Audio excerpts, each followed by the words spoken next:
কিয়ামতের পূর্বে সূর্য যখন পশ্চিম দিকে উঠে যাবে তখন মাটির তল থেকে মাটি ফেটে একটি প্রাণী বের হবে। এই প্রাণীটি মানুষের সাথে কথা বলতে পারবে।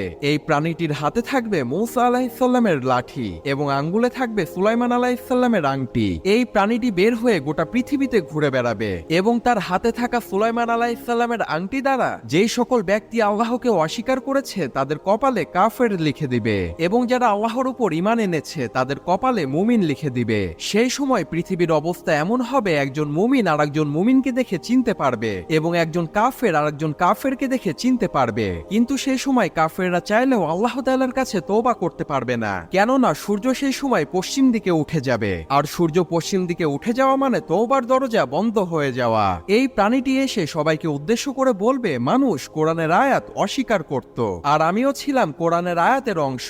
আজ আমি বের হয়ে এসেছি আর এই প্রাণীটির নাম হবে দাব্বাতুল আরদ।